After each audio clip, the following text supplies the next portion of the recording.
Welcome back to the channel. Now today I have for you a review of a camera that came out in 2019, the Panasonic S1R. Now this is a beast of a camera really.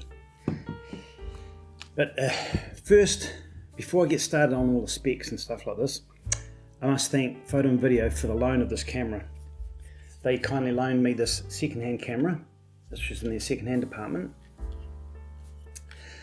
So yeah, thank you very much for letting me borrow these cameras and lenses that I test out on this channel. The 35mm lens is my own. I just borrowed the camera itself from them. So thank you very much to Photo and Video and all the great staff there. Now, just a little bit of a rundown on the specs on this camera before I get into the image quality and the image samples and stuff like that. Now, like I said, it did come out in 2019, in February 2019, and it features a full frame, 47 megapixel CMOS sensor, and it has the L mount lens system with this camera.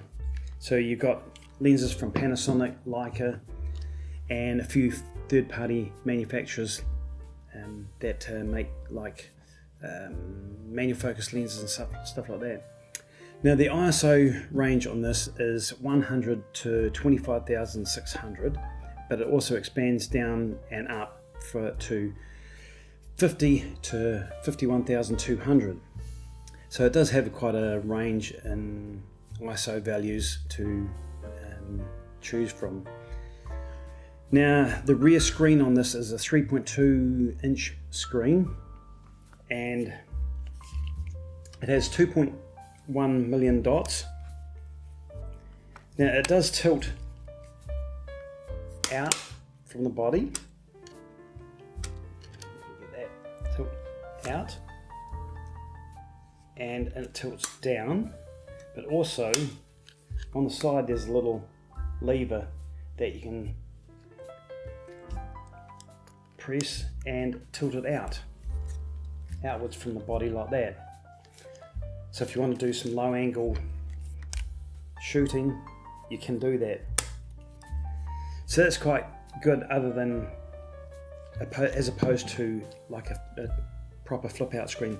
This is more photography based really, with that flip out screen, so you can get a portrait style down low. You can of course with the fully articulating screen, but for photographers who want just to flip up straight in front of the lens, the viewfinder as well, instead of out to the side, this is great for that. Now the viewfinder, it has a 5.76 million dot EVF in there at 100% coverage and 0.78 magnification, so it gives you a great field of view through the viewfinder. But one thing I don't like about this is, I don't know if you can see that, that's where the on-off switch is. So if you're holding it in your hand, to try and, in one hand, trying to get that round, it's very, very awkward. Just managed to do it, but it's really quite stiff, sort of a lever. I wish they'd just put it around the front like a lot of other manufacturers do. It's just so easy. And the S5 that I'm filming on now, it has a dial around up the top here, and you've got you can't switch it on and off with your thumb. You have to hold the camera, move your thumb around to get it on and off, which is, I wish they'd just put it around the front like everybody else does. Olympus, they put it around over the side here. I've seen Canons down here or over here. It's just standard practice. Just put it at the front. Everybody, all camera manufacturers, put it at the front where your shutter finger is. You know, you're holding the camera and you want to turn it on, take a quick photo, bang, turn it on and shoot. So easy. Now it has a maximum shutter speed of 1/8,000th of a second, but the electronic shutter can go up to 1/16,000th of a second. so you can get, you know, sharp shot or get shots in bright light as well.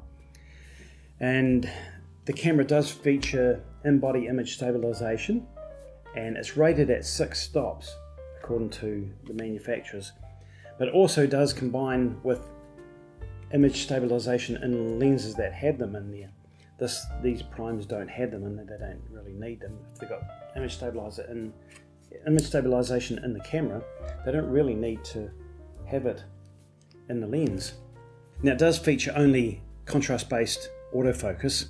The later model cameras, the S5 II and the S5 IIX, have phase detect, but this one just contrast-based. Same with the S5 that I'm filming on. I've got it locked on for manual focus, so it's not shifting in and out, because you quite often see in videos where they've used a Panasonic camera, whether it be micro four thirds or full frame, and you'll see it pulsing in the background, the autofocus sort of just moving in and out, in and out, in and out.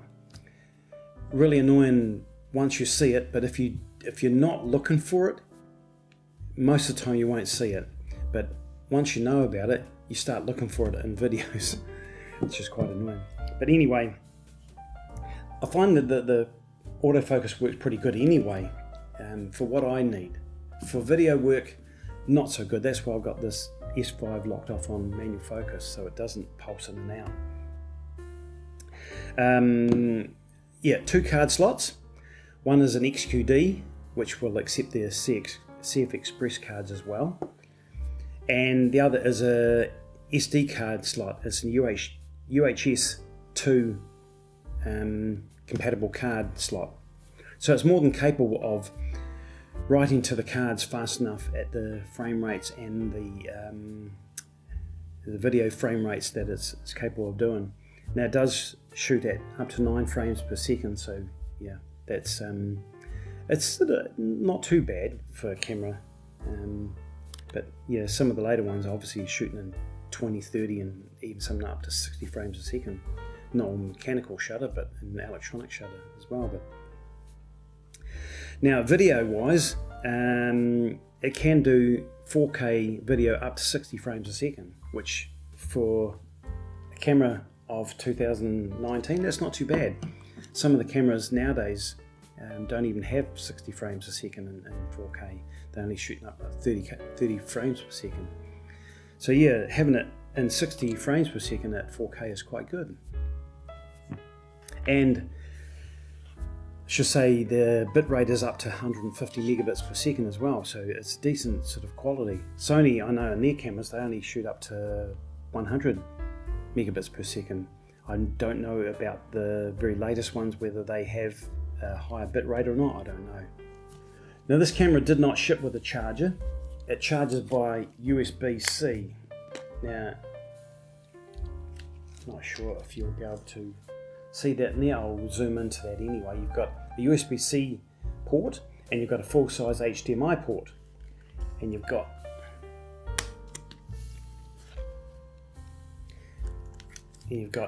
headphone out and a microphone in port in here. And above those, you have the remote port. Stick a remote into it, which I've got one for this S5, but that as well. Another thing I like about this is it's got the top screen, so when you turn it on, you've got all the information displayed in there. And you also got a button here that lights up the screen, but also lights up some of the buttons on the back of it as well. So you can put that into like night mode. But yeah, with the white balance, ISO and exposure compensation buttons right up the top here, you just need to push one and then dial in your settings, and it's just so handy. Another thing I like also is too, with the where your thumb rests, you've got the joystick here, and you've got this switch here for single, continuous or manual focus. So it's really easy to get to these sort of buttons that you use all the time. Really quite handy. And of course you've got your PASM mode dial on the top, and below that you've got another mode button with different settings on for 6K photo, timer, and time lapse I think it is, single and burst modes. So everything is sort of accessible by a button or a dial to help save you from going into the menu so much. But first, before I show you how big this is the Sony A7R IV. This has got the 85mm lens on it. Now look at when I'm holding it, look at the lack of a gap between the grip and the lens. Middle finger is basically touching that lens. People with smaller hands won't find it so much of a problem, but that's because the lens mount is too far over this way. There's quite a gap between the lens mount and the edge of the camera. I can put my finger on there, and that's how the width of it.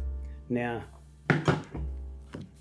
on here there's still roughly the same sort of gap on the side there, but because the body's a bit wider, I've got tons of room. See, I can put my finger in there. There's space there to put my finger in there. Now this is, admittedly, this is not as wide a lens as that in terms of the diameter. It's wider in terms of focal length, 35 opposed to 85 on that one, but it's just so much more room. Let's turn that off now. There's just so much more room in there, in that grip. Now that leads on to the size and weight of this thing. The width of it, 149mm or 5.87 inches. The height is 110mm or 4.33 inches high. The depth of it is 97mm or 3.82 inches deep. I'll put up on screen the measurements of my S5 that I'm filming on, as well as the dimensions of the Sony A7R IV. I'll put them in a little graph so you can see the comparisons between them all. Now the weight of this, 1,020 grams. So you can see that this is about 300 grams heavier, and you really feel it. But with that extra height, my little pinky doesn't slide off the bottom of it. With my Panasonic S5, I find my little pinky finger is always sort of coming off the edge of it. So the height of this thing is better for my hands, not so much for people with smaller hands. Like my wife's got slightly smaller hands and she finds it just a little bit too big. I find it quite a good size, but the biggest drawback for me is the weight of this thing. It's just way too heavy for what it really is. So I'm waiting for Panasonic to update this camera here, the S5, or the S5 II I should say. They have the S5 II and the S5 IIX, which are both 24 megapixels, but I'm waiting for them to release like a higher resolution body, like 47 megapixels. That would be great, and that size body, that would be perfect for me, because I find that the button placement, the dials, everything is pretty much in the right place that I want them to be in, and they're easy to get to. So yeah, I find it a nice camera, but it's just too big. But anyway, enough of those specs. I've waffled on way too long. As for the image quality, the image quality in this camera is, I think it's fantastic. 47 megapixels is not too high a resolution that, like with the A7R IV that we've got, because of the high megapixel count on the sensor, it doesn't allow for much in the way of error at all. Whereas I find that the 24 megapixel cameras are a bit more forgiving than a 61 megapixel image sensor. This is just very unforgiving. 47, I think, is probably enough resolution that it's not too high like the Sony. I think it's just a bit too high. 47 I think is quite a nice sweet spot, I think, for a high resolution camera. So I've got this camera set up in the vivid color profile, taken some photos around around the yard and whatnot. And I really like the colours, the sharpness, and the contrast coming out of it. I've shot a few photos looking up towards the sun, as you'll see in this group of images that's coming up very shortly. They don't appear to have any chromatic aberration in the high contrast areas from what I can see. I haven't been able to spot anything yet. The tiny little bit of flare from it. I've been using this 35mm lens, so it's really nice and sharp. What I'm going to do is I'm going to roll these clips now and see what you think of the images coming out of this camera. They're all straight out of camera, no edits whatsoever. So you'll see them just straight as I've taken them. So I'll roll those clips now and see what you think.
So what did you think of those images? Did you like them? Did you not? Let me know your thoughts in the comment section below. I think, to me, they are really good looking images. I don't know, there's something about a higher resolution sensor, I think. Maybe it's just me, something in my mind's telling me that the higher resolution is just better, I don't know. Maybe it's just the Panasonic colours and the sensors they've got in them, I don't know. But I like the images coming out of this camera. They look really, really good. I would have this camera if it was lighter. If it was as light as my S5, I don't mind the size of it, but if it had the S5 with a high resolution sensor in it, that would be my perfect camera. I know there's no such thing as a perfect camera, but there is a near perfect camera, and to me this S5 is near perfect. Just needs a high resolution sensor and phase detect like the S5 II, and to me it'd be near enough to perfect for what I want. So thank you all for watching. I hope you liked the images that I put on screen, and I hope this give you a bit of information on a camera that is now in 2024 is 5 years old. So if you found this video interesting, hit that like button and consider subscribing. It doesn't cost you anything, it's free of charge, and there'll be lots more content coming up on this channel with cameras like this, older vintage cameras as well, whatever I can get my hands on. So yeah, thank you for watching, and we'll see you again next time. Bye bye.